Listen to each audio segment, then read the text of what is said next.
ধরুন আপনি অনলাইনে একটা ফর্ম ফিল আপ করলেন, তাহলে এই অনলাইন ফর্মের সাথে সাথে আপনাকে কিছু ডকুমেন্টসও সাবমিট করতে হয়। এই ফর্মটা আর তার সাথে এই ডকুমেন্টসগুলো এইগুলো ইনিশিয়ালি পঞ্চায়েত, পৌরসভা বা বিডিও লেভেলে ভেরিফাই হয়। ইনিশিয়ালি এই ভেরিফিকেশনের সময় দেখা হয় যে আপনি যে ফর্ম জমা দিয়েছেন তার সাথে আপনার যে ডকুমেন্টস দিয়েছেন সেই ডকুমেন্টস এর সাথে সবকিছু মিলছে কিনা। এবার এই ইনিশিয়াল ভেরিফিকেশনটা দুটো স্টেজে হতে পারে। কি করা যেতে পারে, এই পঞ্চায়েত, পৌরসভা বা বিডিও অফিসের লোকজন এটা কি করতে পারে, প্রথমে এই দুটো ডকুমেন্টকে ভেরিফাই করে নিল যে সমস্ত লেখাজোখা কাগজপত্র ঠিক আছে কিনা, দেখে সেটাকে অ্যাপ্রুভ করে দিল এবং ঠিক করলো যে পরে এটার ফিল্ড ভেরিফিকেশন হবে। মানে এই অ্যাপ্লিকেশনের সাথে যে সমস্ত ডকুমেন্টস দিয়েছে সেই ডকুমেন্টস গুলো আদৌ ঠিক আছে কিনা সেটা আবেদনকারীকে বিডিও অফিসে বা পঞ্চায়েতে বা পৌরসভায় ডেকে যাচাই করা হতে পারে, অথবা ওই আবেদনকারীর বাড়িতে গিয়ে ফিজিক্যালি দেখে যাচাই করা যেতে পারে। সেটাকেই বলা হয় ফিল্ড ভেরিফিকেশন।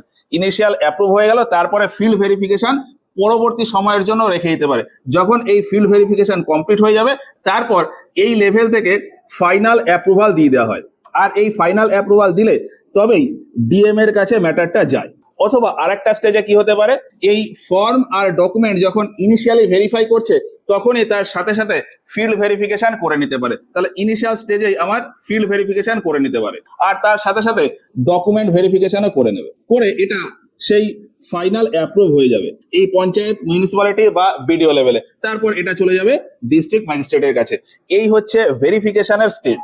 এরপর ডিএম এর কাছে যখন ওই অ্যাপ্লিকেশনটা এলো, ডিএম যখন তাতে অ্যাপ্রুভ করে দেয় তারপর এই অ্যাপ্লিকেশনটা চলে যায় ডিপার্টমেন্টে। এই অন্নপূর্ণা যোজনা যে দপ্তর থেকে টাকা দেওয়া হবে সেই দপ্তরের অফিসে ডিএম এই অ্যাপ্লিকেশনটাকে পাঠিয়ে দেবে। তারপর ওই দপ্তর বা ওই ডিপার্টমেন্টে আপনার এই অ্যাপ্লিকেশনটাকে আবারও একবার ভেরিফিকেশন হবে যে সমস্ত কিছু ঠিক আছে কিনা।